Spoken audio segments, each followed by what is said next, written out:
மதிய உணவு திட்டம். எது? அந்த ஸ்கூல்ல சாப்பாடு போடுவாங்களே அதானே. இன்னைக்கு வேணா இது கடந்து போகக்கூடிய விஷயமா இருக்கலாம். ஆனா எத்தனை முறை இந்த திட்டம் கைவிடப்படக்கூடிய நிலைமைக்கு போயிருக்குன்னு தெரியுமா? இன்னைக்கு ஸ்கூல்ல சாப்பாடு போடுற திட்டத்தை கொண்டு வந்தது எம்ஜிஆரா காமராஜராங்கிற குழப்பம் இன்னுமே இருக்கு. காமராஜருக்கு முன்னாடியே 1920 இந்த திட்டம் கொண்டு வரப்பட்டிருக்கு. என்னது இன்னொருத்தரா?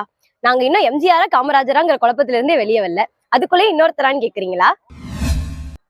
1920 ஜஸ்டிஸ் பார்ட்டியை சேர்ந்த சர்பிட்டி தியாகராயர் சென்னை மாநகராட்சி மேயரா இருந்தப்போ சென்னை மாநகராட்சி பள்ளிகள்ல பகல் உணவு திட்டம்ங்கிற திட்டத்தை அறிமுகப்படுத்தினாரு. பசியினால பள்ளிக்கு வராம இருக்க குழந்தைகளை பள்ளிக்கு வர வைக்கணுங்கிறது தான் இந்த திட்டத்தோட நோக்கமா இருந்துச்சு. அப்போ பிரிட்டிஷ் ஆட்சியில இருந்த காலத்துல இந்த திட்டத்துக்காக அதிகமா நிதி செலவிடப்படுவதா கூறி ஆரம்பிக்கப்பட்ட 5 ஆண்டுலே, அதாவது 1925 இந்த திட்டம் கைவிடப்பட்டது.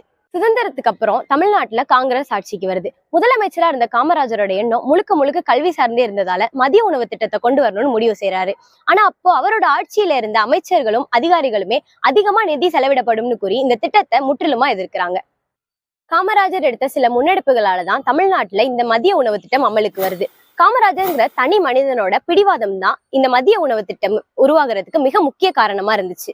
அதுக்கப்புறம் முதலமைச்சரா வந்த எம்ஜிஆர் தன் இளமை காலத்துல பசியால வாடினதை நினைச்சு காமராஜர் கொண்டு வந்த மதிய உணவு திட்டத்தை சத்துணவு திட்டமா மாத்துறாரு. காய்கறிகள், பருப்புன்னு உடம்புக்கு சத்து சேர்க்கக்கூடிய பொருட்கள் மதிய உணவுல இருக்கணும்னு முடிவு செஞ்சு அது சத்துணவு திட்டமா மாறுது. கிட்டத்தட்ட அன்னைக்கு இந்த திட்டத்தோட மதிப்பு 200 கோடி. பின்னர் திமுக ஆட்சியில சத்துணவு திட்டத்துல வாரத்துக்கு ஒரு முட்டைன்னு கருணாநிதி அறிவிக்க, தொடர்ந்து வந்த அதிமுக ஆட்சியில வாரம் முழுவதும் முட்டை, ஒவ்வொரு நாளும் ஒவ்வொரு கலவை சாதம்னு ஜெயலலிதா அறிவிக்க, இப்போ அது மறுபடியும் திமுக ஆட்சியில காலை உணவு திட்டமா மாறி நிக்குது. காமராஜர் மதிய உணவு திட்டத்தை கொண்டு வந்தப்போ அதோட மதிப்பு 1 கோடி. அதுக்கப்புறம் எம்ஜிஆர் அதை சத்துணவு திட்டமா மாத்தினப்போ அதோட மதிப்பு 200 கோடி. ஒவ்வொரு ஆட்சியாளர்களும் சத்துணவு திட்டத்தை தரம் உயர்த்தும் போது அது பல்லாயிரம் கோடியை தொட்டிருக்கு. ஆனாலும் அந்த ஆட்சியாளர்களோட பிடிவாதம் தான் இப்போ வரைக்கும் சத்துணவு திட்டம் சரியா செயல்பட மிக முக்கிய காரணமா இருக்கு.